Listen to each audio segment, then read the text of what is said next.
learning more about hedging and hedging strategies. So Abhishek, ये hedging होती क्या है? Hedging means a kind of a insurance. So hey everyone, welcome to the very next video of learning more about hedging and hedging strategies. बिल्कुल, अगर आप एक full time trader बनना चाहते हो, so the best decision that you can do is going for directional or non-directional hedging strategies.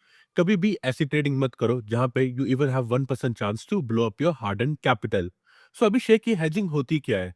Hedging means a kind of a insurance, okay, that you will be taking with your positions.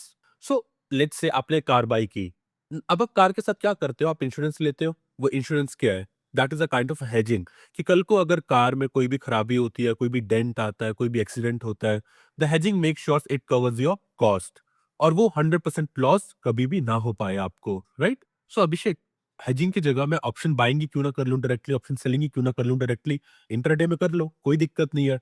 But अगर आपको कल को अगर scalability चाहिए, because if I am doing trading I will take it as a business, और अगर मैं इसको बिजनेस बोल रहा हूँ, मैं तो हमेशा स्केलेबिलिटी का ही सोचूंगा। अगर आज मैं 1 लाख से ट्रेडिंग कर रहा हूँ, विल मेक श्योर कल वो 10 हो, फिर 50 हो, फिर 60 हो, राइट?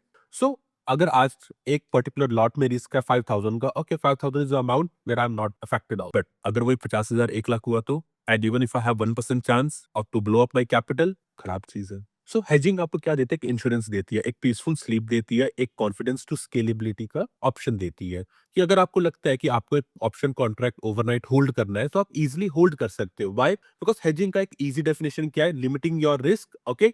और अगर आप अपने रिस्क को लिमिट कर रहे हो, तो आपका प्रॉफिट भी कहीं ना कहीं लिमिट हो जाता है, vice versa kind of. So Abhishek, example, let's say आपने कॉल कॉन्ट्रैक्ट खरीदा, ओके, और इसका प्रीमियम पेड है let's say 20,000। So if market goes against you, you can lose 100% value of your capital. Yes, Abhishek. So अगर मैं इस 20,000 के loss को बस 5,000 कर दूं, कि अगर मार्केट मेरे अगेंस्ट 50% भी चला जाए, तब भी मेरा 5,000 से ज्यादा का लॉस नहीं होना चाहिए, तो उसी के लिए मैं एक और पोजीशन लूंगा साथ में। So hedging means trading minimum 2 positions at the same time. Okay, so the main idea behind is to balance risk and cost of one position with contraception trades. The main idea is to balance the cost and the risk of a position with the counteracting positions. मतलब अगर मैंने एक particular trade लिया है, सो मैं stop loss डाल सकता हूँ इंट्राडे के लिए, बट ओवरनाइट अगर मार्केट मेरे अगेंस्ट गैप अप या ज्यादा गैप डाउन हो जाए, या कोई अनसर्टेनिटी हो जाए, कोई स्पाइक आ जाए, तो वो स्टॉप लॉस भी ट्रिगर नहीं होगा। बट जब आपने एक इंश्योरेंस लिया हुआ है, तो ऑलरेडी लॉस आपका डिफाइंड है, सो यू ऑलरेडी नो कि अगर आपका ये ट्रेड आपके अगेंस्ट जाता है, तो आप कितना लॉस करोगे। Let's say to take a hedging strategies, आपने 1 लाख रुपीज का कैपिटल एक्सपोजर दिया है, where your maximum loss is 5,000, okay, और अगर आप मार्केट आपके अगेंस्ट चला भी जाए जितना मर्जी, तो आप 5,000 से ज्यादा का लॉस नहीं करते हो। इससे क्या आती है? स्केलेबिलिटी आती है। सो हेजिंग का तो इजी डेफिनेशन क्लियर हुआ, okay, a kind of insurance to limited my loss and to scale my capital, and eventually I can trade trend, और eventually I can even make money when the market is sideways. वो directional hedging होती है और non directional hedging होती है। तो इस particular class में हम सीखेंगे डायरेक्शनल हेजिंग, कि अभिषेक की डायरेक्शनल हेजिंग होती क्या है। डायरेक्शनल हेजिंग को हम इवन बोलते हैं स्प्रेड्स। ओके, स्प्रेड्स का मतलब क्या होता है? Difference between two contracts. Let's say I am bullish, I will buy a call contract, but against it I have to take a counter position which will limited my risk, which will limit my risk. और तो मैं क्या करूंगा? अगर मैंने at the money का call buy किया, तो मैं एट द मनी का कॉल ही सेल करूंगा। नहीं, अगर मैंने एट द मनी का कॉल बाय किया है, तो मैं आउट द मनी का कॉल सेल करूंगा। इससे क्या होगा? अगर मार्केट मेरे फेवर में जाएगी, so at the money will make more money, and out the money जिसको मैंने शॉर्ट सेल किया, it will give me a small loss, जिससे net net I will be profitable. और वाइस वर्सा, अगर market मेरे against जाती है, तो भी ऐसा ही होगा। सो व्हाई नॉट हम चार्ट्स पे ये सारी चीजें देखें, और आपको मैं और बेहतर तरीके से समझा पाऊँ। आइए, ओके, सो इवेंचुअली हमने हेजिंग सीख ली, ठीक है। हेज का मतलब क्या होता है? एक insurance, okay, which will help me to limit my loss, और अगर आपने अपने लॉस को लिमिटेड किया, तो कहना कि आपका प्रॉफिट भी लिमिटेड हो जाता है हेजिंग में। क्योंकि अगर आप नॉर्मल ऑप्शन बाइंग करते हो, जिसको हम सिंगल लेग स्ट्रैटेजी बोलते हैं, राइट, वहां पे आपका maximum loss is the premium that you will be paying, right? In short, 100% value of the capital, and your profits are unlimited. चलो, एक लॉट में ये इतना फर्क नहीं पड़ता, 2 लॉट में इतना फर्क नहीं पड़ता, लेकिन अगर आप 100 लॉट से ट्रेड कर रहे हो, तो फिर फर्क पड़ता है। अगर उस केस में अगर मेरे पास 1% भी चांस है where I can blow up my capital, I will never ever use this particular strategy, never. But अगर मैं हेजिंग यूज करता हूँ, I will always have that confidence to scale and go for big number of lots to hold a position overnight. अगर market में कोई uncertainty भी है तो मेरा कैपिटल तो नहीं ब्लो होने वाला, वो एक मैक्सिमम लॉस जरूर हो जाएगा, ठीक है, बट मेरा कैपिटल ब्लो नहीं होगा। और हेजिंग का मतलब क्या होता है? Trading two positions eight a same time, एक काउंटर पोजीशन होता है, ठीक है। सो अभिषेक, हेजिंग में आप करते क्या हो? हम कोई भी एक लेग को बाय करते हैं और कोई भी एक लेग को सेल करते हैं, ठीक है, of same strike price, of same strike price नहीं, ऑफ सेम स्ट्राइक, मतलब कॉल हो गया तो कॉल, पुट हो गया तो पुट। ये हो गया डायरेक्शनल की बात कर रहा हूं अभी मैं। और एट प्रेजेंट हम जो सीखने वाले हैं that is called directional hedging. Directional hedging को हम इवन बोलते हैं स्प्रेड्स, ओके। और उसका नाम क्या है? Bull call spread, okay, and bear put spread.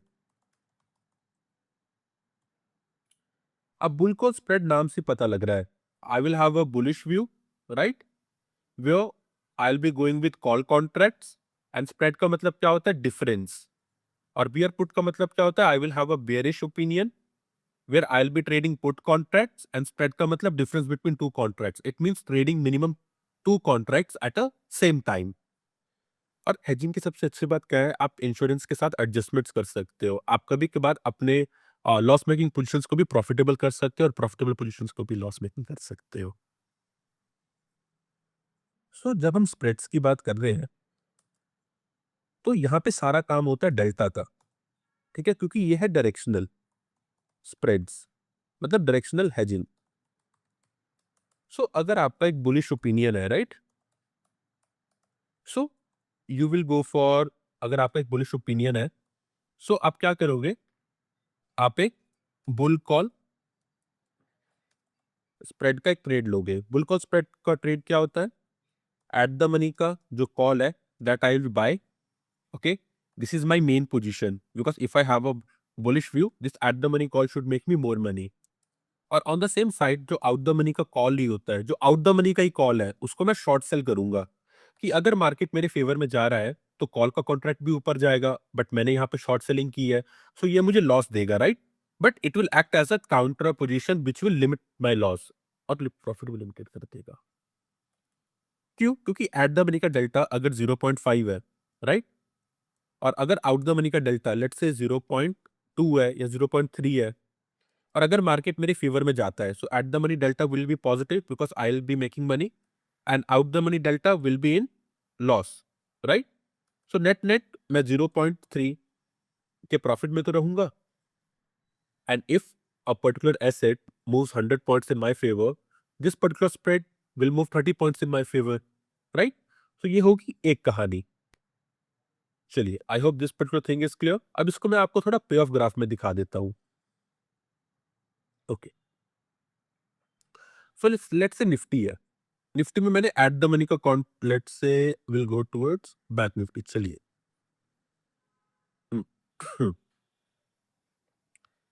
So at the money is trading at a price of 483.9।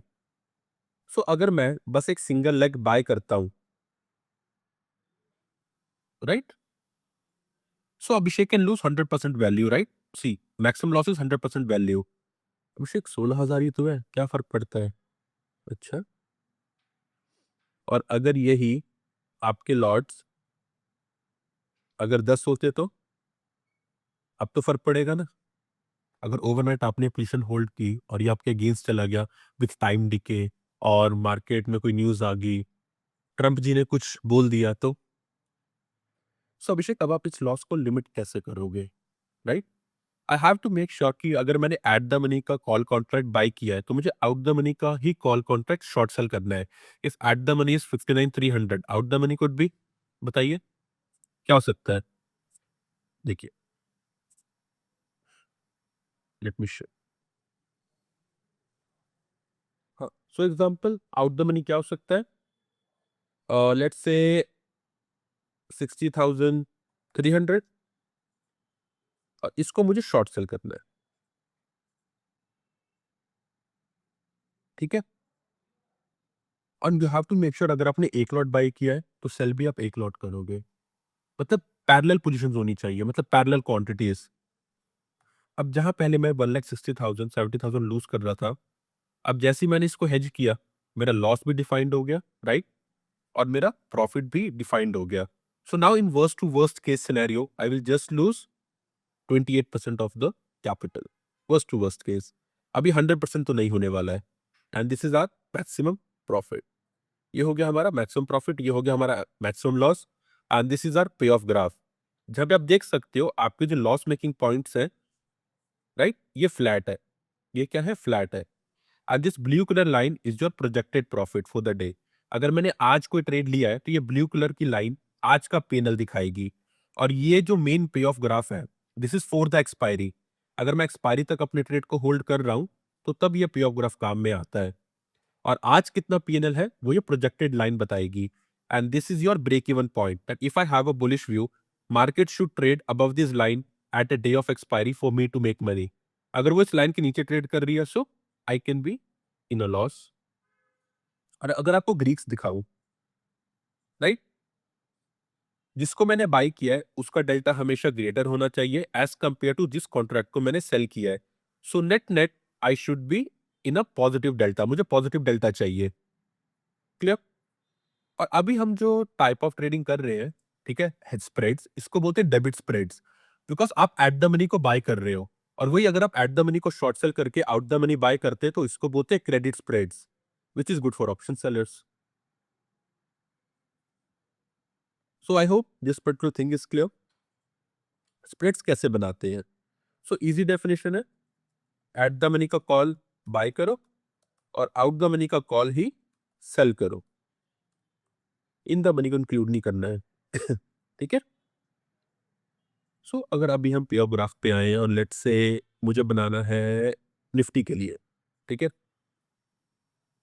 And that to the closest expiry, okay, and let's से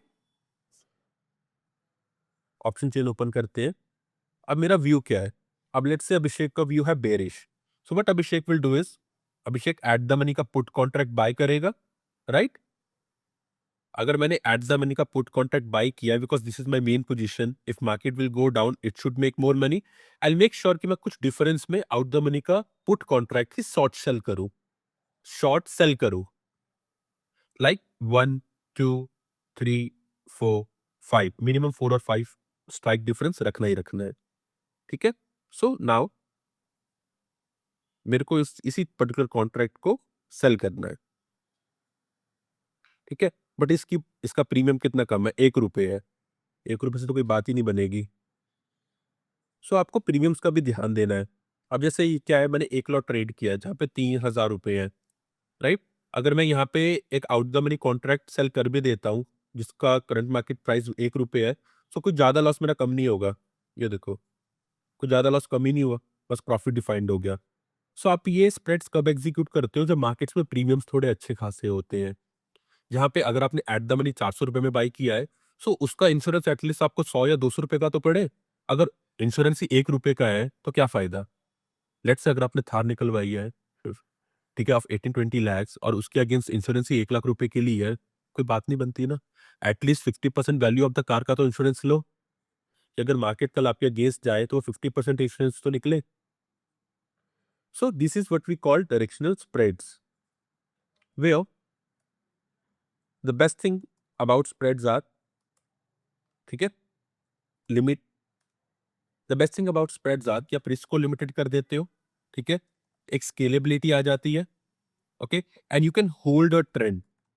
अब आपको क्या चार्ट्स में स्टॉप लॉस लगाने की जरूरत नहीं है, बिकॉज ये बहुत स्टेबलाइज फ्लक्चुएशंस देते हैं। अगर आपको लग रहा है कि यू आर बुलिश, ठीक है, if you feel you are bullish, आपने यहाँ पे बाई किया है और आपको यहाँ पे निकलना है, सो आप आराम से स्विंग ट्रेडिंग जैसा मार्केट को यहाँ पे आने दो और स्प्रेड को एग्जिट कर दो।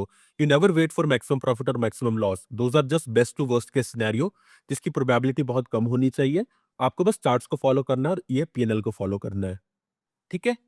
और एक और स्प्रेड्स की अच्छी बात क्या है, यू गेट एडजस्टमेंट्स। एडजस्टमेंट्स का मतलब, लेट्स से आपने स्प्रेड किया है, right, and you are already profitable. अगर आप प्रॉफिटेबल हो तो जो आपका स्प्रेड डिफरेंस 4 स्ट्राइक प्राइस का है उसको आप 3 2 1 लेके आ जाओगे, जिससे क्या है, आपका जो ट्रेड है वो रिस्क फ्री हो जाएगा। So I hope guys basic overview of spreads are clear. Bull call spread क्या होता है, ठीक है, बियर पुट स्प्रेड क्या होता है, where you buy at the money contract and you sell out the money contracts. और इनडायरेक्टली आप डेल्टास के साथ ही प्ले कर रहे हो, क्योंकि एट द मनी का डेल्टा ज्यादा होता है और आउट द मनी का डेल्टा, जिसको आप एज अ काउंटर ट्रेड ले रहे हो, उसका डेल्टा कम होता है। सो कल को अगर आपको स्प्रेड एग्जीक्यूट करना है, जो इवेंचुअली मैं आपको दिखाऊंगा भी एक लाइव क्लास में, because this is just how do we build a position, but when do we build, कहाँ पे ट्रेड लेना चाहिए, उसकी स्ट्रैटेजी क्लास अभी बाकी है। So in the very next class I will be teaching you the strategy. Okay, और अगर ये पर्टिकुलर स्प्रेड से अगर मैं इन अ मंथ 3% भी जनरेट कर लेता हूँ और 4% भी जनरेट कर लेता हूँ, that too executing less number of trades by capturing a good amount of trade, I'll be net profitable। मतलब मजा आ जाएगा। मजा आया। और मैं ये जो मजा है हिंदुस्तान के हर व्यक्ति को देना चाहता हूं। A good peace of mind, scalability if you're a working professional, hedging strategies are always best for you। 10 lakh 50 lakh even CR जितना लगाना है आराम से लगाओ। So guys, why not to meet in the next session?